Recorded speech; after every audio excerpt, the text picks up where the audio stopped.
Welcome back. Before we get started, make sure to subscribe to Retail Horror Stories. Hit the like button and drop a comment with where you're watching from and what time it is for you. That way, YouTube knows to keep showing you more stories like this. Now, let's begin.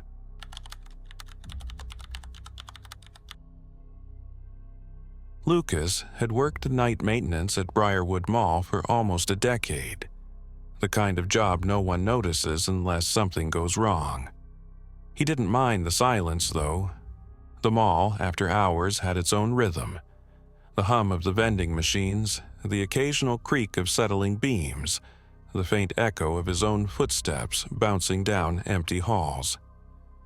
But there was one spot he always avoided when he could: the old carousel near the food court. It had been shut down years ago after an electrical fire. No one was hurt, but the damage was enough to close the attraction permanently. Management sealed it off with metal gates and black curtains, yet it was still visible through the gaps. A circle of colorless horses frozen mid-gallop, mirrors cracked, paint bubbled from heat. During the day, kids pressed their faces to the glass, trying to peek inside. At night, Lucas swore the air around it felt colder.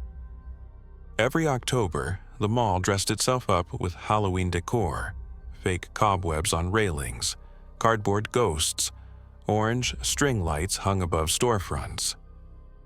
But that year, something felt different. Stores were closing early. The crowds had thinned. And more than once, Lucas caught glimpses of empty strollers left near the food court after dark. Halloween night, the mall closed early. Lucas volunteered to stay and handle the final floor sweep. Easy pay, he told himself. Most of the other staff had kids or parties to get to, but Lucas had no plans. At 11:47 p.m., the power flickered. It wasn't unusual. The building's circuits were decades old. But when the emergency lights kicked in, he noticed something strange. A soft, rhythmic tune, echoing faintly down the hall, the Carousel song. It was the same old tune that used to play when it was still running. That cheery, mechanical melody that used to drown in laughter and chatter. But now it sounded warped, like the tape was stretching and snapping. Lucas froze, pushing his cart slowly toward the sound. The gate around the carousel was still up, but behind the black curtains, light shimmered. The whole platform rotated in lazy circles, creaking as it turned. Horses gleamed under flickering bulbs, the ones that shouldn't even have power. He checked his radio. Static, no signal. He grabbed his flashlight and aimed it through the gate. The ride was moving at a steady pace, the center mirrors catching his beam and scattering it across the walls. Then, just for a moment, he saw something reflected back. Not his own face, but dozens of faint silhouettes. Children, small shapes perched on the horses, unmoving but solid enough to cast reflections. Their faces pale, blurred, like photographs exposed too long. Lucas stepped back, heart thudding. He pulled out his phone, fumbling to record, but the screen stayed black. He could still hear the carousel music, louder now, as if the mall itself were amplifying it through the vents.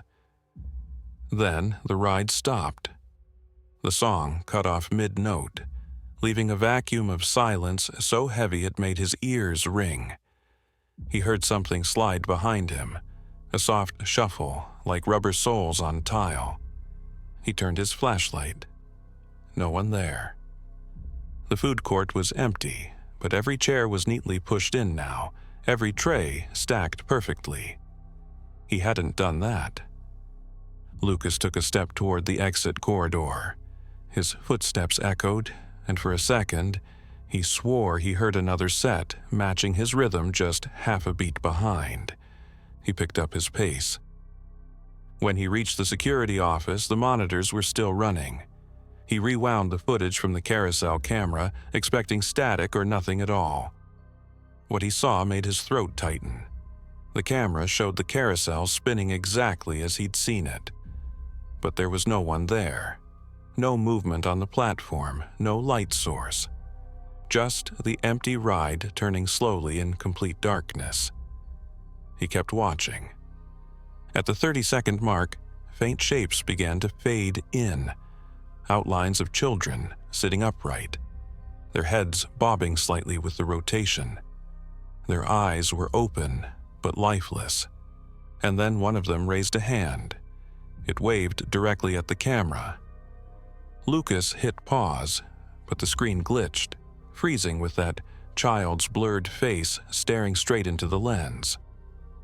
He reached for the phone to call security dispatch, but before he could, the overhead lights surged on. The mall came alive with sudden brightness. He looked back at the screens. All feeds were normal again. The carousel stood perfectly still, no lights, no motion. He left immediately, locking every door behind him. The next morning, he didn't tell anyone. Not because he was scared of being fired, but because he wasn't sure anyone would believe it. By Monday, word had spread that Briarwood Mall was finally shutting down part of the old wing. Too expensive to maintain, the memo said. But one of the younger janitors mentioned something strange, that when he'd unplugged the breaker near the carousel zone, the bulbs above it flickered one last time. Like they were on a timer, he said. Lucas never returned to that wing, but every Halloween since, when he passes the mall's empty parking lot on his drive home, he swears he can still see the carousel through the glass, turning slow, steady circles in the dark. And if you stand there long enough, you can just make out the sound of that warped, cheerful music, faintly echoing from inside, long after the power's been shut off.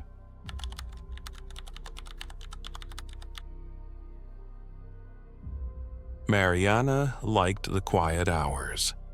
She'd been a mall security officer for 5 years, long enough to know the place had its own rhythm at night. Humming vents, flickering bulbs, the steady grind of escalators that kept running long after the crowds were gone. Westfield Park Plaza was built in the late 70s and remodeled so many times that the hallways felt like a patchwork of decades. Half the stores were closed, their faded signs still hanging. But it was steady work, and Mariana didn't mind the isolation. The first time she heard it, she thought it was a mechanical issue, a faint vibration coming from the west escalator. She crouched near the base, leaning close to the gap where the handrail disappeared into the gears. That's when she heard them. Voices, faint, breathy and overlapping, like a dozen whispers speaking through the vents. She straightened up, scanning the empty corridor. Nothing but the glow of the emergency lights and the squeak of her boots. She shook it off, made a note. Possible vibration in escalator motor. The next night, the voices were louder. They drifted upward through the metal steps, soft and deliberate, not random sounds. She leaned closer and caught fragments of words, names. Paula, David, stay. Her radio hissed suddenly, a burst of static that made her flinch. Then silence. She stepped onto the escalator, letting it carry her upward. Halfway, the movement jolted. Something scraped below, metal grinding against metal. She jumped off, hurried to the breaker room, and killed the power. The whispers stopped instantly. When she checked the panel, she noticed something odd, a faint outline of a sealed doorway behind the plaster. Old, forgotten. She'd heard rumors. When the mall was first built, there'd been maintenance corridors and storage rooms beneath the floor. Supposedly, a worker had fallen into a shaft during construction and was never found. Mariana tried to laugh it off, But that night she dreamed of voices echoing through air vents and eyes staring up through the escalator grates. 2 nights later, she brought a maintenance key. At 2 a.m., when no one was watching the West Wing cameras, she pried open the access panel beneath the escalator. Behind it, a narrow crawl space stretched into darkness. She crawled forward, flashlight trembling, until she reached a bricked-up hallway. Through the cracks, she saw mannequins lined against the walls, old department store displays with yellowed uniforms and dusty mall signage that read, "Shop Smart, Shop Westfield." From deep inside came that sound again, the whispers. She pressed her ear to the wall. A woman's voice murmured from the other side, "Don't leave us." Then the whispers turned into screams. The flashlight flickered. Dust rained from the ceiling. Mariana scrambled backward through the hatch, gasping. When she stood, the escalator was running again, though she'd shut off the power. It crawled upward in slow, steady motion. She called dispatch. No answer. Then something rolled out from beneath the escalator. A mannequin arm, its finger pointing directly toward her. She ran. The next day, the property manager brushed her off. "That escalator's been disconnected for weeks," he said. She demanded they check the footage. The security video showed her crouching near the escalator, shining her flashlight, then disappearing beneath the frame. For 5 minutes, the camera stayed still. Then the escalator started by itself, running for several rotations before stopping. No one came out. Mariana quit 2 days later. A month after, that entire wing was sealed off. Contractors claimed they found mannequin parts under the escalator and footprints leading deeper than the foundation walls allowed. Now, if you walk past that locked gate near the west corridor, you can sometimes hear the faint click of the escalator starting by itself. And if you stop and listen, really listen, you'll hear them, still whispering your name from the dark below. Eli worked nights at Mall Cinema 5, the only theater left in a dying Tennessee mall. The carpets reeked of soda syrup, the posters were sun-bleached, and most seats squeaked when you sat down. He didn't mind. It was quiet work, and quiet meant easy. Halloween night was dead. 2 movies ran early in the evening, and by 10 o'clock the place was empty except for the hum of the projectors cooling off. Eli wiped the counters, logged out of the till, and was ready to go when the ticketing screen blinked. A new listing appeared 10:15 p.m., The Ones Who Stayed. He frowned. There was no run time, no rating, no studio tag, and it was scheduled in Auditorium 4, one of the closed rooms. Before he could delete it, the printer kicked on and spat out a single ticket. AUD 5, The Ones Who Stayed. Eli froze. Auditorium 5 was still active. Then the front doors opened. A group of people entered without a sound, maybe 10 of them. They looked normal at first glance. Plain clothes, older styles, washed-out colors. But their faces seemed flat, as if the light didn't hit them right. Each handed him an old-style paper ticket, the kind they hadn't used in years. He scanned one. The green light flashed valid. They filed past him without speaking. At 10:15 sharp, the movie began, though Eli hadn't touched the projector. The sound of a reel running drifted from the hall. He checked the control room. The projector was dark, unplugged. Yet, through the viewing window, the screen below flickered with movement. He stepped inside the theater. Every seat was filled. The people sat motionless, staring at the screen. The film was grainy, handheld. It showed the same mall, decades younger. Crowds laughing, shops lit up, kids at the fountain. It wasn't a movie, it was footage of this place. Then the camera in the film turned toward the theater itself, Mall Cinema 5.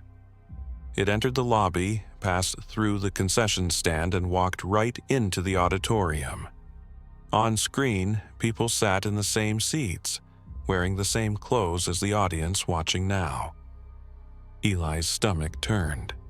Someone in the front row moved. Not a shift. A slow, deliberate turn of the head. Their face glowed white-blue from the screen as they looked straight at him. The reel stuttered. The image burned mid-frame, a flash of white and the sound of film melting. The lights didn't come on. Eli stood in total dark. The screen still glowed faintly, not from the projector, but from behind. Shadowy figures sat on the other side, silhouettes of people pressing their hands against the fabric, like they were trapped within the movie itself. He backed up and grabbed the handle. It wouldn't move. Then the woman nearest the aisle spoke softly without turning her head. "It ends when someone leaves." The door gave way. Eli stumbled into the hall. When he looked back, the screen was blank. The seats were empty, the projector still off. The next morning, he checked the system. There was no record of the ones who stayed, no ticket sales, no footage, nothing on the cameras. He quit a week later. The theater closed that December, sealed off along with the west side of the mall. But every Halloween, someone driving past Rivergate swears the old marquee lights up for a few minutes after midnight, flickering through the letters until it spells, "Now showing." The ones who stayed.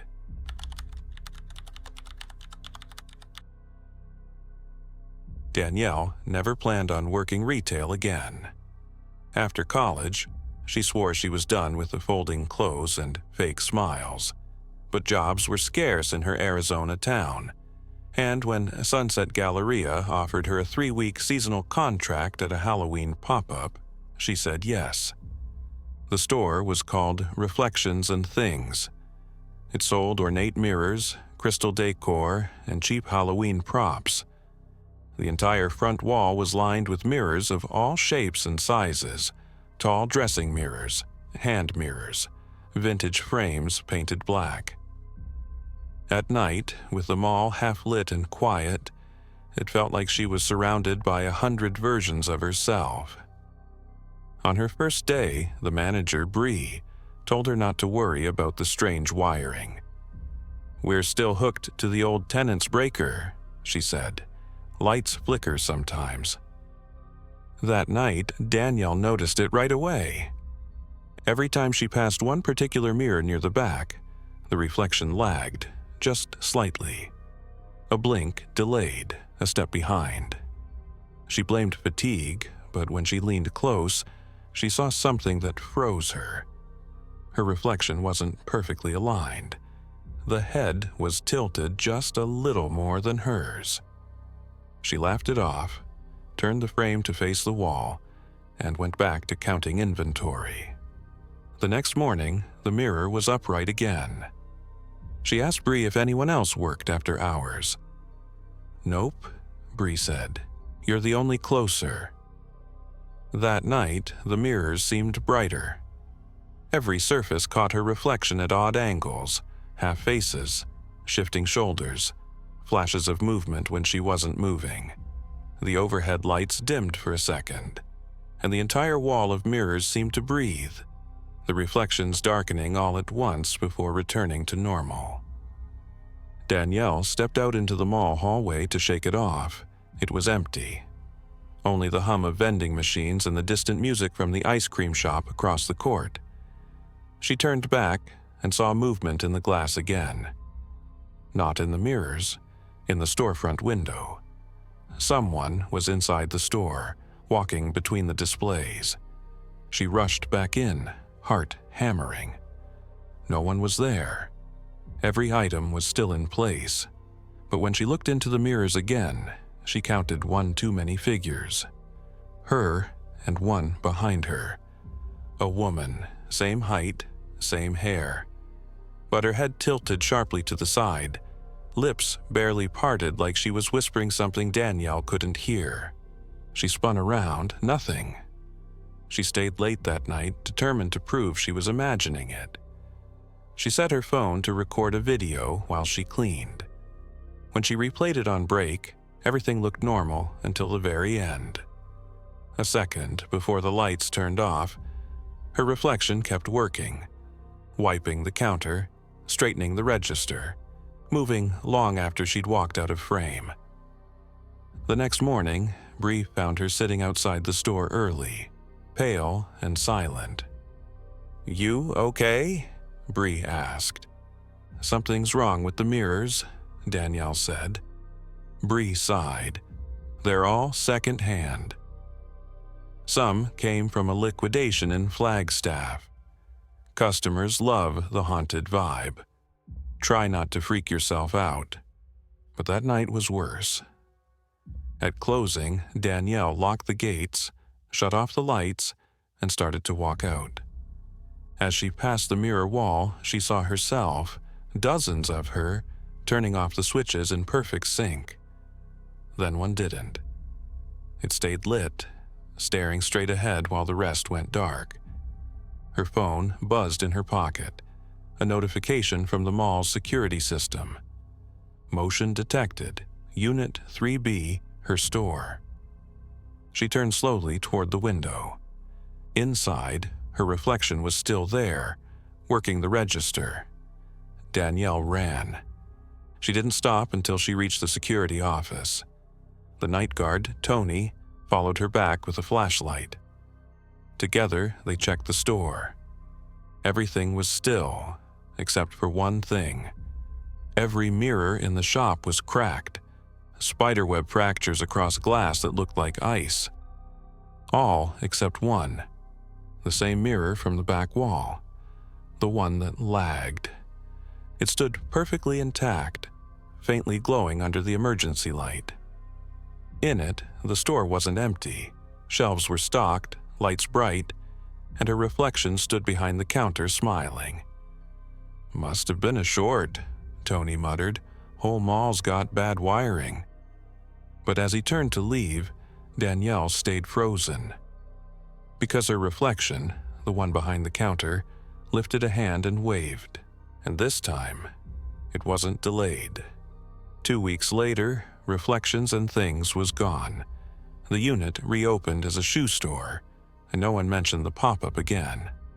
But employees from nearby shops say the mirrors in the storage hallway still flicker when you walk by. And sometimes, in the security footage, there's a figure standing just inside the darkened storefront, staring out from behind invisible glass, waiting for someone to wave back.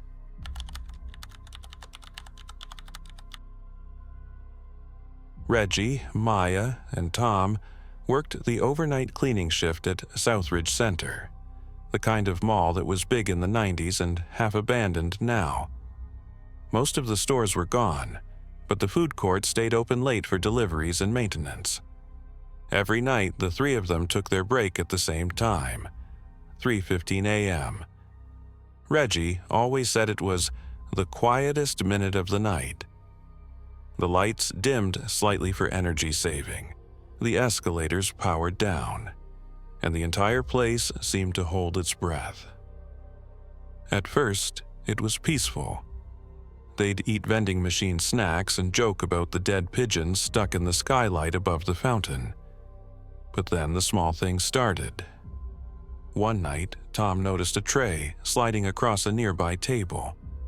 It moved slowly, just an inch or two, before stopping. "Vibration," Maya said. "AC kicks on." But when they checked, the vents weren't running. Another night, they found all the napkin dispensers refilled, neatly stacked, every single one. None of them had done it. Then came Halloween. The mall had been decorated that week.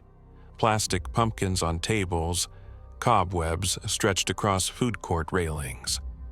Reggie clocked in late that night and found Maya and Tom waiting near the janitor closet, both pale. "You didn't do it, right?" Tom asked. "Do what?" They led him to the food court. Every chair had been pulled out slightly, arranged in a perfect circle around the center tables, like a meeting had been held and everyone had just stepped away. Reggie laughed it off, said it was a prank from daytime staff. But when he checked the security monitors in the break room, the footage made his skin crawl. At exactly 3:15 a.m., the lights flickered once. Then, for 10 full seconds, shadowy outlines appeared at the tables, dozens of them. People sitting still, heads bowed, as if in silent prayer. Then the feed glitched, and they were gone. "That's just old footage looping," Tom said, trying to sound calm. Except it wasn't. The camera timestamp showed the correct date and time. The next night, Reggie decided to test it. He brought his phone and set it up to record their break. They sat in silence, watching the seconds tick by. 3:15, nothing happened. 3:16, still nothing. Reggie smirked. "See? Ghosts clocked out." Then Maya pointed. Across the food court, the soda machine light turned on by itself. Cups rattled in the dispenser. One rolled onto the floor. Tom stood. "I'm done." He grabbed his bag, but froze. The trays on every table were sliding into place, moving an inch at a time. The sound was soft but steady, plastic against laminate. A napkin floated down from nowhere, landing perfectly folded beside a cup. Reggie's phone vibrated with a motion alert. Activity detected. Food court camera 2. He lifted it with trembling hands. The live feed showed what they couldn't see, the tables full again. Dozens of faint shadows sitting there, each perfectly still. "Tell me that's old footage?" Maya whispered. Reggie couldn't answer, because one of the shadows, a tall one near the front, was turning.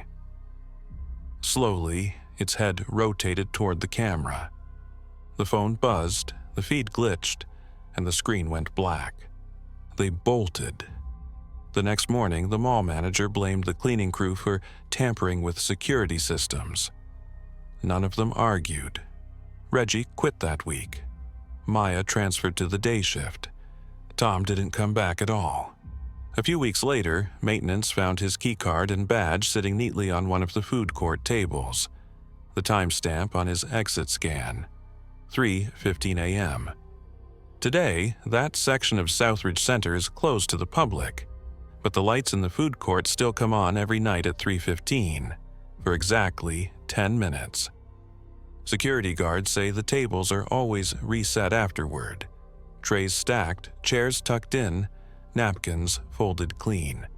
And in the footage from camera 2, when the timer hits 3:15, shadows fill the seats again, just long enough for one to turn its head, watching whoever's still in the building. Then the feed cuts.